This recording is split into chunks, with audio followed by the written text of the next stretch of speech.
notre accord au Biafra. Ça, c'est le premier acte concret que nous ayons fait.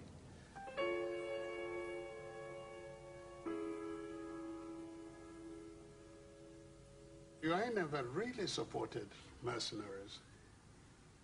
And as soon as I failed in Calabar, I was able, as it were, to say to Philip, I have paid my dues. I told you they won't work. See what happened. And I'm almost having a mutiny on my hands because my other troops, the Biafran troops, are now complaining that what was not given to them was lavished on these people, and look at the withdrawal.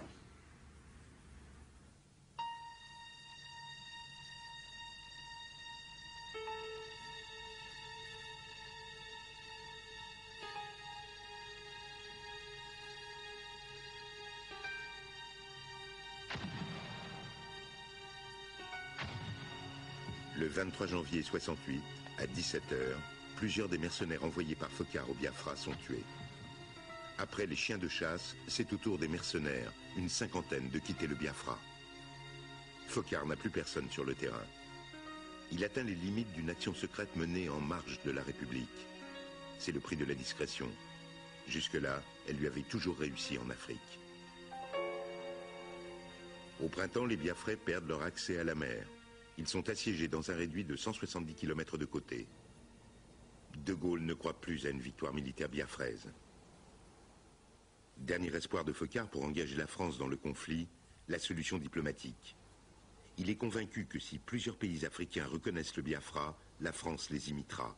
C'est en tout cas ce que lui a laissé entendre de Gaulle. Foccart, qui connaissait l'Afrique beaucoup moins bien que moi, il connaissait beaucoup les Africains, mais il connaissait mal l'Afrique.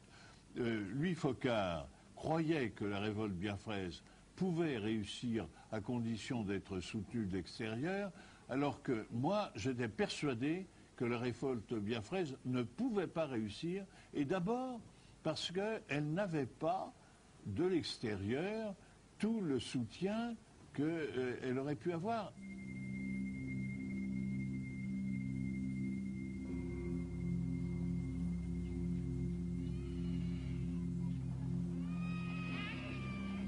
En avril 68, les premières photos des enfants biafrais arrivent en Europe. En quelques semaines, ils sont des milliers à mourir, victimes du blocus alimentaire nigérian.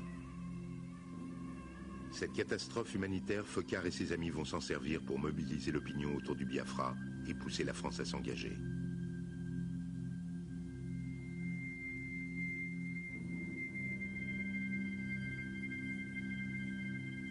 Caserne Mortier, siège du SDEC, Paris.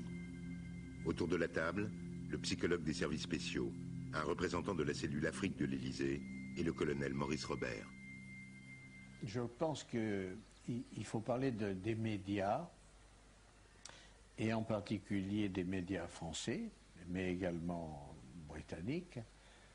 Lorsqu'on a lancé le mot génocide, nous avons fait une manipulation de la presse, c'est sûr, pour que ce terme soit accueilli. Et il faut reconnaître que c'est Le Monde qui, le premier, a utilisé le mot génocide, et après ça a suivi, tous les médias l'ont repris.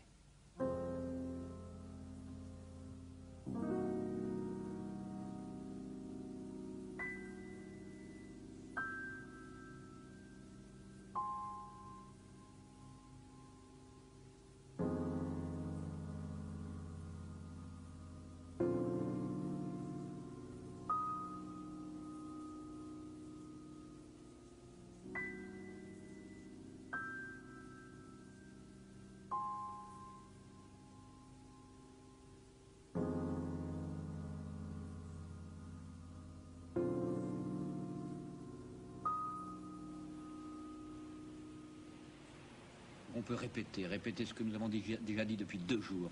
Il faut envoyer vite. Vite, aux adresses que vous connaissez. Comité français contre la faim. Compte chèque postal 3 63 Paris. Début août 68, un appel national aux dons est lancé. Il rencontre un succès inespéré. La France, déchirée il y a quelques semaines encore par les événements du mois de mai, se réconcilie autour du Biafra. Le mot génocide est décidément bien efficace. Quand on a choisi le mot génocide, bon, il y avait plusieurs possibilités. Il y avait aussi massacre, il y avait aussi écrasement. Mais le seul mot qui était vraiment le plus parlant, c'était génocide. C'est d'ailleurs comme ça qu'on a pu émouvoir un peu le général de Gaulle qui, tout de même, devant l'étendue des pertes, a commencé à réagir.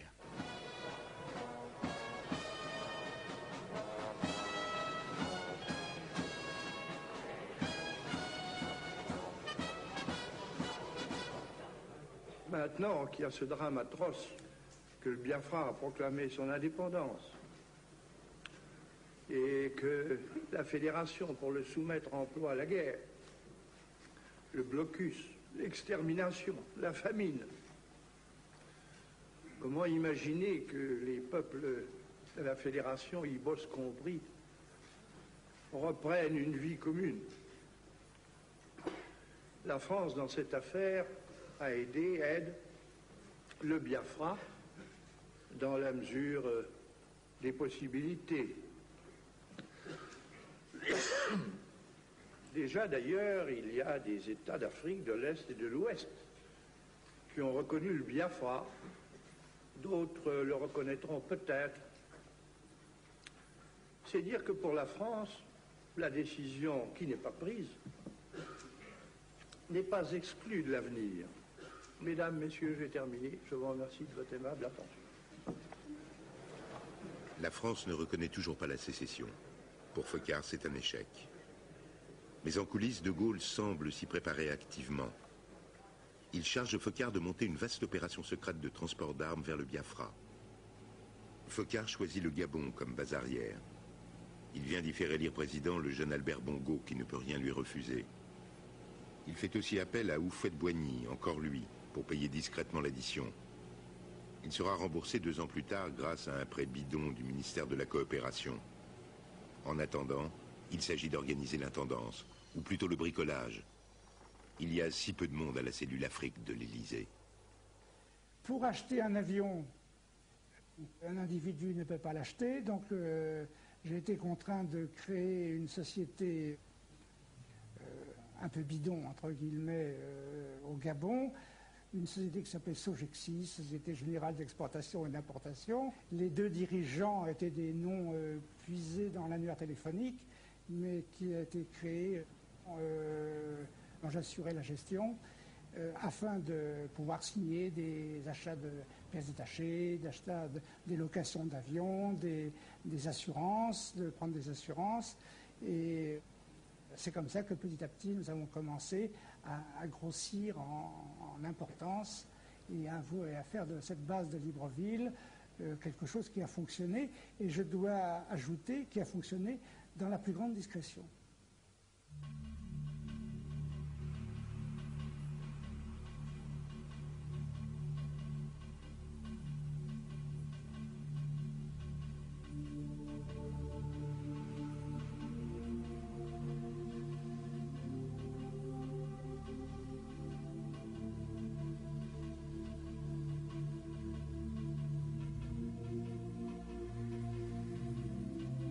La cellule Afrique de l'Élysée se retrouve directement à la tête des opérations.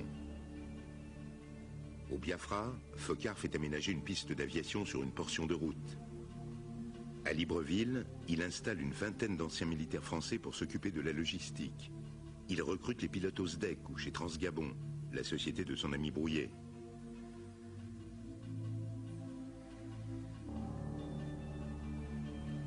Pour Foccart, il ne peut s'agir que d'une étape. La suivante sera d'envoyer des soldats français au Biafra. Il sait qu'une guerre se gagne rarement à distance.